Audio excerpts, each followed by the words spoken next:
سلام ان کے لیے۔ بسم اللہ الرحمن الرحیم نحمده ونصلي ونسلم على رسول الكريم عن عمر رضی اللہ تعالی عنہ قال قال رسول اللہ صلی اللہ علیہ وسلم لو انکم کنتم تتوکلون علی اللہ حق توکله لرزقتم كما يرزق الطير تغدو خماصا وتروح بطانا۔ رزق کے اندر برکت کے کیا اسباب ہے اس کا بیان چل رہا تھا۔ اس میں سے ایک بہت اہم سبب یہ ہے کہ ہم رزق کی طلب میں تو ضرور لگیں، اپنی محنت میں بھی لگیں، لیکن اللہ کی ذات پر توکل اور بھروسہ رکھیں۔ حدیث شریف جو آپ کے سامنے میں نے پڑھی ہے، عمر رضی اللہ عنہ سے روایت ہے کہ نبی کریم صلی اللہ علیہ وسلم نے ارشاد فرمایا کہ تم اگر اللہ کی ذات پر اس طرح توکل کرو جس طرح اس پر توکل کرنے کا حق ہے، تو تمہیں ایسے رزق دیا جائے جیسے کہ پرندوں کو رزق دیا جاتا ہے۔ آگے فرمایا کہ وہ صبح اپنے گھونسلے سے تو خالی پیٹ نکلتے ہیں، لیکن شام کو جو ہے سیراب ہو کر لوٹتے ہیں۔ پہلی بات یہ سمجھنے کی کہ توکل جو ہے یہ خالص دل کا فعل ہے، دل کا فعل، کہ آدمی کے دل میں اس بات کا یقین ہو، اس بات کا اعتماد ہو اللہ کی ذات پر کہ بھائی میں جو کچھ محنت کر رہا ہوں، چاہے میں تجارت کر رہا ہوں یا ملازمت کر رہا ہوں یا کسی کے پاس بھی کچھ کام کر رہا ہوں، تو میری محنت جو ہے چاہے وہ ذہنی سوچ ہو چاہے وہ جسمانی جدوجہد ہو، میری محنت جو وہ اسباب کے درجے میں ہے۔ رازق جو ہے نا رزق دینے والی بات وہ خالص اللہ کی، جتنا رزق دیا لکھا ہے اتنا ہی ملے گا، اس میں میری ذہنی سوچ کا بھی کمال نہیں، جسمانی کوشش کا بھی کمال نہیں، وہ اسباب کے درجے میں۔ دوسری بات یہ سمجھنے کہ توکل اس کا نام نہیں گھر پہ بیٹھ جاؤ اور بولا بھائی کہ اللہ کی ذات جو ہے وہ رازق کے رزق دینے والی۔ اسی وجہ سے پرندے کی مثال دی حدیث میں کہ دیکھو پرندہ کو ایسا رزق دیا جائے گا، تمہیں توکل کرو اسے پرندوں کو دیا جاتا ہے، یعنی رزق تو دیا جائے گا لیکن پرندہ کتنی کوشش کرتا ہے، صبح ہی گھونسلے سے نکل جاتا ہے، بنا بنا جگہ اڑتا ہے، پھر شام کو جو ہے پیٹ بھر کے واپس۔ تو پرندے کے ساتھ مثال دے کے یہ سمجھا دیا کہ دو طریقے ہیں، اگر گھر بیٹھ جاؤ اور جو ہے وہ کچھ ہاتھ پاؤں نہیں چلاؤ، نہ ذہنی جو ہے سوچ ہے نہ کوئی جسمانی جدوجہد ہے، تو یہ بھی توکل کے خلاف ہے۔ اور دوسری صورت وہ یہ ہے کہ بھائی خوب صبح شام محنت جو ہے کر رہے ہیں اور خوب نفع ہو گیا تو اپنے آپ کا کمال سمجھنا، یہ بھی غلط ہے، دونوں صورتیں غلط ہیں۔ اور یہ تو قرآن کریم نے قارون جو موسیٰ علیہ السلام کے زمانے میں تو اس کا فعل بتایا، قال انما اوتیتہ علی علم، اتنا اس کو اللہ نے خزانہ عطا کیا تو قرآن نے نقل کیا، وہ کہتا تھا یہ تو میرے علم اور ہنر کی وجہ سے میں نے اتنا مال کما لیا، یعنی یہ تو میری محنت ہے، یہ تو میرا کمال ہے۔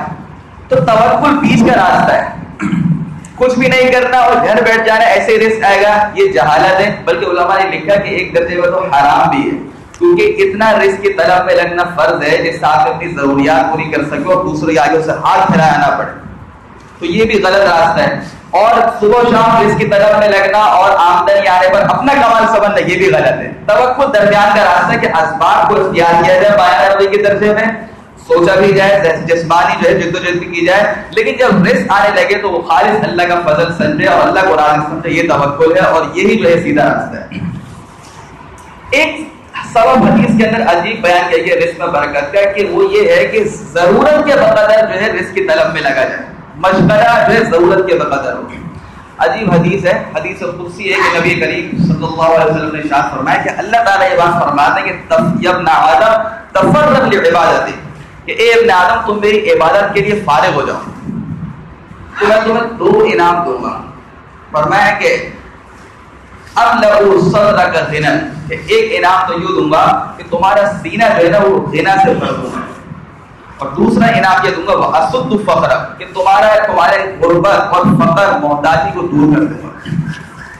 اس حدیث میں اصل میں یہ بیان کیا گیا کہ اصل مقصد تو بندوں کا یہی ہے کہ اس کو پیدا کرنے کا مقصد ہے کہ عبادت اللہ کی عبادت کریں، وما خلقت الجن والانس الا ليعبدون، کہ انسان اور جنات کو پیدا ہی اپنی عبادت کے لیے کیا گیا۔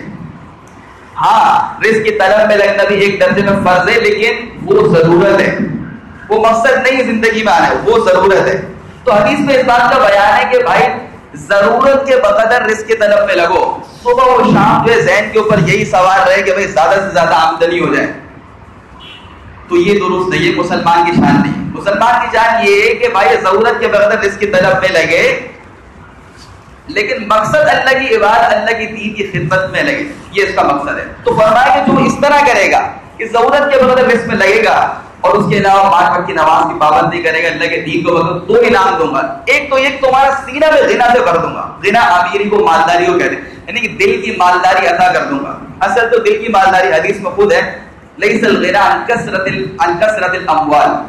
فرمایا کہ غنا اور مالداری مال اور اسباب کا زیادہ ہونا نہیں ہے، ولکن الغنى غنى النفس، کہ اصل غنا اور مالداری تو دل کا غنا ہے، نفس کا غنا ہے۔ وہ کیا ہے کہ آدمی کے پاس مال تو بقدر ضرورت ہے، لیکن اس کا دل بہت بڑا، دل سے راضی ہے کہ اللہ نے جتنا دیا میں خوش ہوں،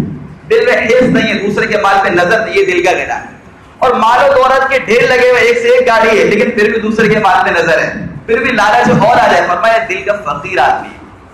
تو جو ضرورت کے بغیر مشغلے میں لگے گا اور باقی وقت دین کو دے گا، تو اللہ تعالیٰ فرمایا کہ میں اس کا سینہ غنا سے بھر دوں گا۔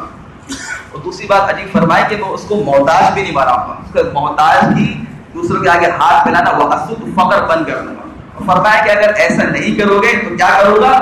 کہ تمہیں مصروفیات اور مشغلوں میں پھنسا کے رکھوں گا، اور فرمایا کہ تمہارا فقر بھی دور نہیں ہوگا۔ کیا مطلب؟ رزق تو اتنا ہی ملے گا جتنا اللہ نے لکھ دیا، لیکن اب صبح شام جو ہے وہ رزق کمانے کے چکر میں جب لیں گے، مصروفیات میں لیں گے، تو پھر ذہنی طور پر پریشان ہو جائیں گے، دل کے اندر فقر ڈال دیں گے۔ آج یہ حالت دیکھ لیں،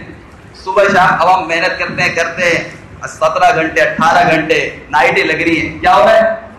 دل بھی پریشانی ہے، ذہن بھی جو ہے وہ کشمکش کا شکار ہے۔ اب ہم سوچتے ہیں زیادہ محنت کی تو زیادہ آنا چاہیے، لیکن کم آتا ہے تو پریشان ہوتے ہیں۔ تو اسی کو حدیث میں فرمایا کہ دیکھو اس طرح نہیں کرو، بلکہ بقدر ضرورت اس کی طرف میں لگو، تو اللہ تعالیٰ دل کی مالداری عطا فرمائیں گے اور فقر کو بھی دور کر دیں گے۔ اللہ تعالیٰ آپ سب کو دین کی صحیح سمجھ اور اس پر عمل کی توفیق عطا فرمائے۔